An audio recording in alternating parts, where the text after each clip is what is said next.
일단요. 스가에 이 계좌 스가에 SNS를 한번 보였습니다. 아유 이 계좌스가. 이거 봐봐봐. 여기에 이제 스가가 워낙 구석탱이 있었다 보니까 사실 이쪽에 문 대통령도 있고 바이든도 있는데 문 대통령 안 나오게 하려고 바이든까지 잘라내. 이 무도한. 그러니까 너무 위치가 완전 긴했어. 예. 아유. 근데 거기다가 그 스가가 그러니까 좀 몸집도 왜소하고 이 태도 자체가 약간 등이 굽어 있더라고요. 그러다 보니까 이게 사진 찍었을 때 좀 사진발이 안 받는 비주얼이긴 합니다. 예. 그러니까 나머지 싹 잘라버리고 그나마 가운데 넣었는데 그것도 가운데가 안 되네. 위치 한번 다시 한번 봐봐봐.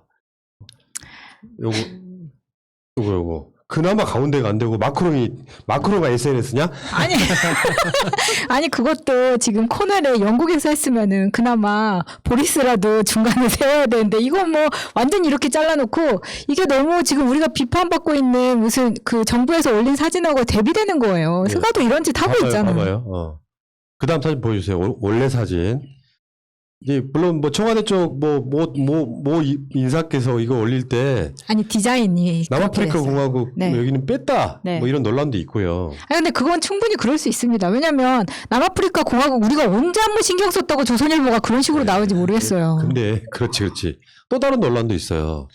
문 대통령이 넥타이를 안 해서 결례라는 논란도 그게 있는데 왜 결례예요? 저 뒤에도 한 명 있어. 네, 뒤에도 뭐 있어요. 요거는 별 문제가 안 되는데 이런 방식으로 해서 지금 어떻게 보면 되게 유치한 논란. 뭐 예를 들면 요 사진에 보면 앞에 있는 사람들이 다 대통령, 그러니까 존슨 총리만 빼고는 대통령이 되게 그건 맞는 말이에요.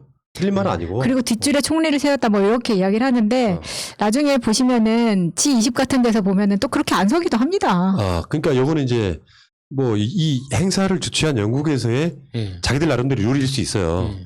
근데 문제는 스가가 바깥쪽 문 대통령이 뭐 앞에 섰다는 것이 문제가 아니라 현재 G7 정상회담 할 때 어떤 대우를 받았느냐, 어떤 관심을 받았느냐 이 차이로 봐야 될 것 같고요. 박근혜가 G20 갔을 때 나온 이 황당한 장면 한번 볼게요. 얼마나 존재감이 없어요. 세면장 아니라 화장실 아니었습니까? 세면장으로 합시다. 세면장 화장실 아닌가요? 아 그렇구나. 박근혜가 화장실 간 사이에 사진 촬영해가지고 박근혜가 없어요. 있는 줄도 몰랐다는 거죠 도대체. 정말 부끄럽습니다. 지금 기억해보면 그런 거지. 그 박근혜가 나중에 뭐 다시 찍은 사진도 있긴 한데 이상하게 박근혜 외교 무대에서 어리버리였어. 한두 군데가 아니고 화장실 가서 사진 못 찍는 사건. 뭐 시진핑하고 그 사진 찍고 나서 어디로 갈 줄 몰라가지고 우왕좌왕하던 사건. 오바마가 뭘 물어볼 때 답 못하고 있던 사건 이런 것들 있잖아요. 예. 그러니까 사실은 그런 외교를 해왔던 전직 대통령이 있기 때문에 문 대통령이 하는 외교를 보면 너무 이 자존심이 막 뿜뿜 이런 거 자부심이 이런 게 뿜뿜이라는 거죠. 그렇죠. 그러니까. 박근혜가 그 변기 들고 다니느라고 얼마나 힘들었겠습니까? 그래서 그때 그 이야기가 나왔잖아요. 자기 변기가 아니면은 화장실을 못 가기 때문에 멀리 숙소까지 갔다 오느라 놓쳤다. 뭐 이런 이야기가 있었거든요. 하기스라도 줄 걸 그랬나? 박근혜는 화장실 때문에 탄핵당한 걸로. 그럼 대통령이 수행하면 안 되거든요. 자, 스페인을 공식 방문했잖아요. 근데 국빈 방문 공식 환영식을 보니까 진짜 어마어마합디다. 국빈 방문이 저렇게 하는 거예요. 지금 사진 한번 보면은 저 가운데 사열대에 문 대통령하고 이렇게 다 서 있는데 그중에 일부 보여준 거거든요. 저 사진이.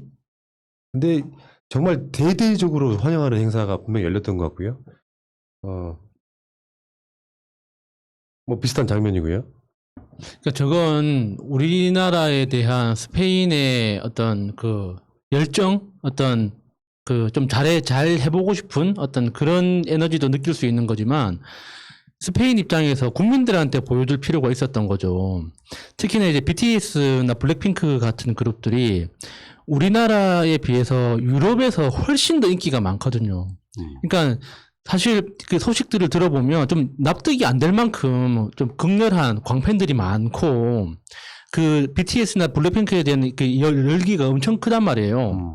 그러니까 한국에 대한 이미지가 어느 때보다 좋아져 있고 굉장히 수준이 높아져 있는 상황에서 스페인 국왕이 이제 앞으로 이제 정치적 포지션을 만들어 나가기 위해서 특히나 이 코로나 국면을 극복하고 새로운 출발 선상에서 우리가 진짜 제대로 잘할 수 있다라는 걸 국민들한테 보여줄 필요가 있거든요. 예. 거기에 이제 문재인 대통령이 딱 나타나 주면 정말 금상첨화죠, 진짜. 그러니까 완벽한 정치인은 없어요. 나는 문 대통령도 완벽하다고 생각하지는 않습니다. 다만 역대급 대통령인 건 맞거든요. 그러니까 100점은 못 주더라도 95점 이상은 줄 만한 대통령이에요.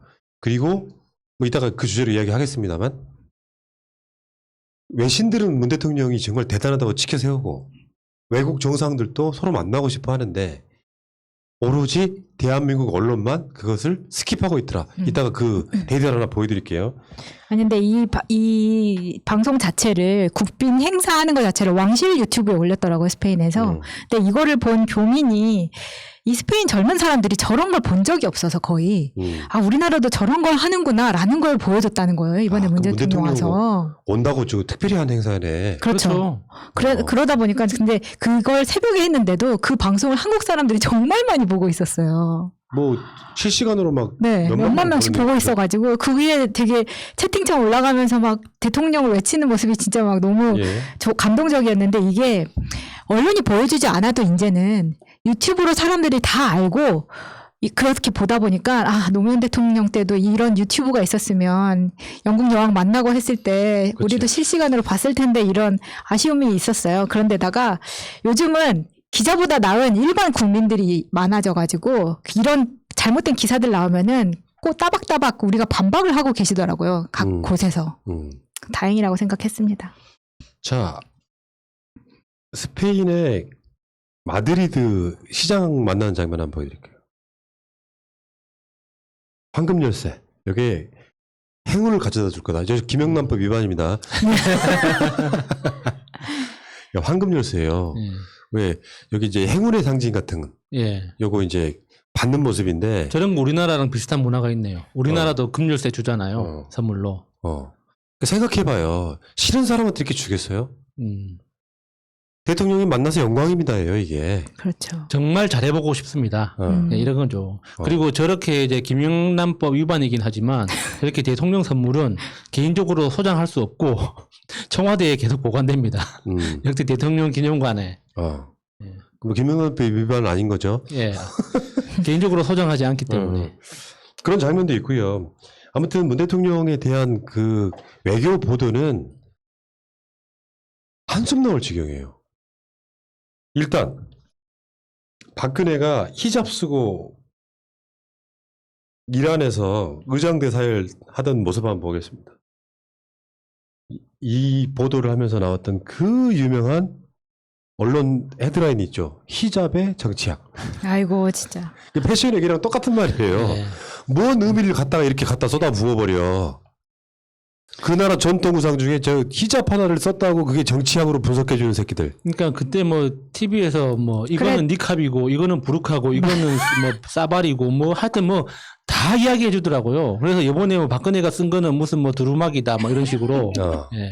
아니 그리고 저때 저걸 저렇게 한 게 당시에 박근혜가 열심히 보고 있던 드라마 태양의 후예 때문에 저렇게 했다 그런 썰이 또 파다 했었거든요. 아, 그러니까 송중기한테 잘 보이고 싶어가지고. 그때 저런 이제 스타일이 막 많이 나오니까 아휴 진짜. 근데요, 아까 히잡의 정치학을 헤드라인으로 썼던 언론사가 SBS예요. 그 SBS가 좀 심해요. 그러니까 SBS는 노무현 대통령 논두렁식에 보도했던 놈들. 최근에 그 정경심 교수 뭐 관련해가지고 그 보도했던 놈들인데 좀 많이 심한 게 이때 박근혜 이란 방문 보도가 이틀 동안 톱뉴스 포함해서 8건. 톱뉴스 포함해서 8건이요. 잘 기억하세요. 이틀 동안 톱뉴스 포함해서 8건. 톱뉴스는 첫 번째 꼭지로 다룬다는 예. 거죠. 그러면서 뭐 어떤 보도를 했어? 42조 수주. 이란으로부터. 근데 이란에는 그런 보도가 없어요. 그냥 청와대 담당자가 대충 뭐 이렇게 그러니까 이게 이 MOU 체결하거나 그냥 서로 이렇게 논의가 되는 것만으로 다 포함해가지고 42조 수주. 그때 박근혜 때 그러니까 이 수행단이 많이 따라갔었는데 수행단의 가장 규모가 큰 게 기업인들이에요. 그래서 그 청와대 측에서 기업인들을 모집하거든요. 그러니까 예를 들어서 이제 뭐 이란에 뭐 자동차 수입하는 회사가 크다. 그러면 이제 중고 자동차 수출하는 회사들 그 섭외해가지고 같이 데려간단 말이에요. 그래서 그 이게 일종의 미팅 자리를 만들어줍니다. 이란 쪽 기업인들하고 우리나라 기업인들하고. 그래서 그 기업인들한테 이제 무슨 미팅 그 어떤 회의록 같은 거를 다 받거든요. 그래서 거기에 이제 숫자만 쫙 추려내가지고 더해서 42조가 만들어진 거죠. 예. 그리고 이명박 때 G20 우리나라에서 했었죠. 그때 당시에 언론 보도량 3,645건. 지금 G7 정상회의 관련 보도량 845건. 4배하고도 그러니까 4.3배가 많습니다. 이렇게 홀대를 해도 됩니까? 누가 말처럼 홀대론이 안 먹히니까 스스로 그렇죠. 셀프로 홀대해버리는. 진짜 그 궁금합니다. 언론들이 왜 그렇게까지 하는지. 그러니까 이명박근혜 정권을 지나면서 그 당시에 학교를 다녔던 중고등학교를 다니고 대학에 진학했던 사람들이 지금 이제 사회에 진출해서 이제 기자로 활동하고 있는 그 세대일 거 아니에요? 그러니까 그 사람들이 언론 입사에 입사하기 위해서 공부할 때는 그렇게 배우겠죠. 권력에 대한 감시와 비판이 언론의 본연의 기능이다라는 이런 방식으로 배우겠지만 그 프레임 자체가 그러니까 군사 정권 아래에서 그러니까 정말 언론이 탄압받던 시절에 실질적으로 말 그대로 글자 그대로 탄압받던 그 시절에 만들어진 그 논리인데 지금은 그 권력이라는 게 도대체 뭐 어떤 권력을 그 감시하고 비평해야 되는지에 대한 어떤 정의나 개념 없이 무조건 자기보다 제일 큰 사람, 제일 만만한 사람 욕해도 나한테 다시 이명박처럼 복수 안 할, 박근혜처럼 복수 안 할 제일 만만한 사람만 골라서 때리고 있는 것 같아요. 그러니까 SBS 아까 기억하시라 그랬잖아요. 이번에 G7 정상회의가 한창 열리던 13일 날 SBS 8시 뉴스 G7 보도는 12번째 꼭지. 야, 씨. 진짜 너무하다. 땡전 뉴스 하던 그 언론들이 이 G7 정상회담 보도를 12번째 꼭지에 넣고요. 그 바로 앞 꼭지에다가 이준석 첫 출근 소식을 넣었어요. 당대표 당선도 아니고. 아이고. 그리고 문 대통령이 G7 정상회의 참석차 영국으로 출국한 게 11일이고 이날부터 14일까지 4일간 SBS 8시 뉴스는 G7 정상회의 관련 보도는 단 5건, 톱뉴스는 없었고요. 와. 이준석 관련 보도는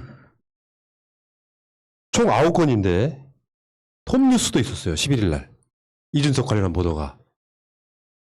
그러니까 진짜로 대통령보다 이준석 뽑힌 게 훨씬 더 빅뉴스였고, 아니 이준석이 첫 출근한 보도 그 다음에 대통령이 외교를 집어넣습니까? 미친 새끼들아. 그러니까 G7이나 그 포함해가지고 다른 외신들의 헤드라인을 다 비교를 해봤을 때 대한민국만 G7이 없는 거예요. 아니 전 세계 정상들이 모여가지고 한국을 그렇게 칭찬해주고 대접을 받고 있는데 우리나라 내신만 쌩 까고 있는 겁니다. 그런데 박근혜 때는 계속 우리가 박근혜 때랑 비교를 해보고 있는데 박근혜 때 G7에 갔을까요? 안 갔을까요?